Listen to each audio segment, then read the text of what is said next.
So what's up guys? So andito na tayo ngayon sa day 5 ng ating Tikim Biscuit serye, kung saan tayo ay titikim ng iba't ibang klase ng biscuit na matatagpuan dito sa aming lugar.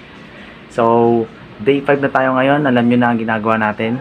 Titikman natin ang biscuit and then i-rate natin wrapper nya, texture nya, and then yung lasa nya. So ano pang hinihintay nyo? Let's go!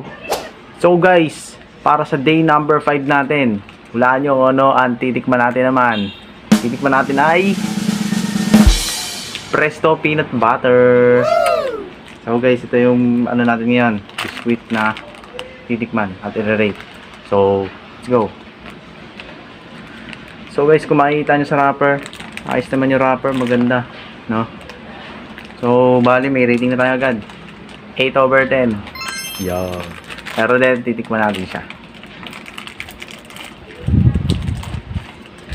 So guys, ito yung laman.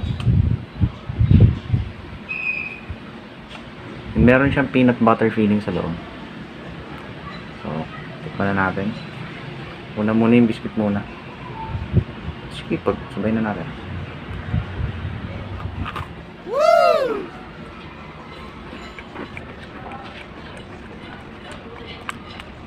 Ang sarap.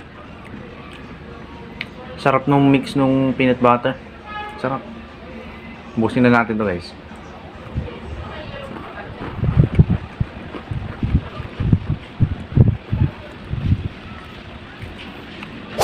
So guys, nandito na nga tayo sa ating rating portion, no?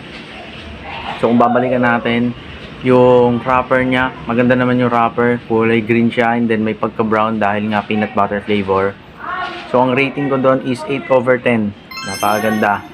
And then sa texture nya, ang sarap nung feeling kasi, kumbaga nag-complement siya doon sa may wafer mismo, kumbaga parang outer or yung biscuit part.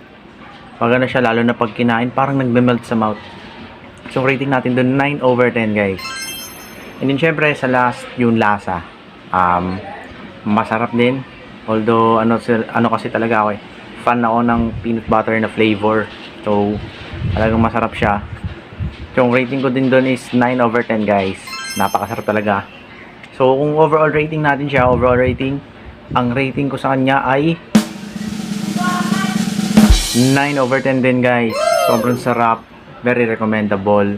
Kung gusto niyo makahanap ng masarap na peanut butter flavor, siguro Presto talaga ang pupuntahan guys. So yun na guys, para sa ating day number 5. And abangan nyo na lang ako bukas, and bukas magtitikim ulit tayo ng panibagong biscuit, no? So ano kaya yung biscuit na yun guys? Malaman natin bukas. Maraming salamat sa panonood.